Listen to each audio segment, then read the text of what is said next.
नमस्कार साथियों, मैं हूं एडवोकेट अनुज कुमार और आप देख रहे हैं टॉप आईक्यू लॉयर चैनल, जहां हम आपको सरल भाषा में आपके कानूनी अधिकारों के बारे में जागरूक करते हैं। साथियों, कल हमने सेक्शन 2 क्लॉज आई भारतीय नागरिक सुरक्षा संहिता के बारे में विस्तार से समझा था। आज हम आगे बढ़ते हुए सेक्शन 2 क्लॉज जे को समझेंगे और जानेंगे और इसके उद्देश्य को भी समझेंगे।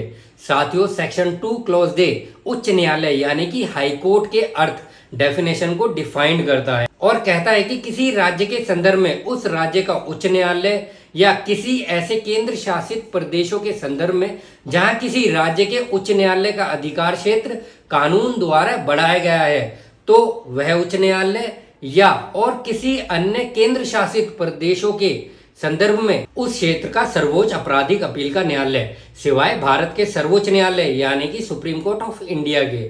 साथियों, इस धारा का मुख्य उद्देश्य यह स्पष्ट करना है कि उच्च न्यायालय यानी कि हाई कोर्ट किसे कहा जाएगा जब हम किसी राज्य या केंद्र शासित प्रदेश की बात कर रहे हों।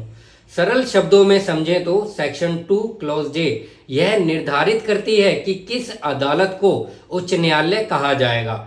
जब किसी राज्य का जिक्र होता है तो उस राज्य का उच्च न्यायालय ही वहां का सर्वोच्च अदालत माना जाएगा। लेकिन जब बात केंद्र शासित प्रदेश की होती है तो अगर वहां किसी राज्य का उच्च न्यायालय अधिकार क्षेत्र में आता है तो वहीं वहां का उच्च न्यायालय होगा, और अगर ऐसा ना हो तो उस क्षेत्र का सबसे ऊंचा आपराधिक अपील का न्यायालय हाई कोर्ट यानी कि उच्च न्यायालय कहलाएगा। आइए इसे उदाहरण के माध्यम से और अच्छे से समझते हैं। उदाहरण में मान लीजिए फॉर एग्जाम्पल, उत्तर प्रदेश राज्य में जो न्यायालय है वह राज्य का उच्च न्यायालय कहलाएगा यानी इलाहाबाद हाई कोर्ट। यहाँ धारा 2 क्लॉज जे सब क्लॉज 1 लागू होती है, जो बताती है कि राज्य के लिए वही अदालत उच्च न्यायालय है। और एक नए उदाहरण से समझे तो मान लीजिए फॉर एग्जाम्पल कि अगर हम केंद्र शासित प्रदेश चंडीगढ़ की बात करें तो वहां पंजाब और हरियाणा उच्च न्यायालय का अधिकार क्षेत्र है, इसलिए चंडीगढ़ के संदर्भ में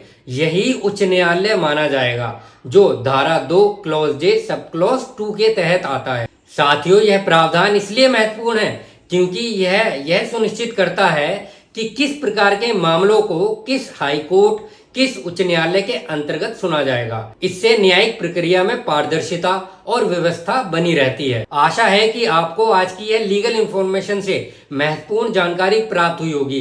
अगर आप ऐसे और भी महत्वपूर्ण विषयों पर जानकारी चाहते हैं तो चैनल को सब्सक्राइब करें, लाइक करें और अपने विचार कमेंट बॉक्स में जरूर साझा करें। टॉप आईक्यू लॉयर चैनल से जुड़ने के लिए आपका बहुत बहुत धन्यवाद। जय हिंद।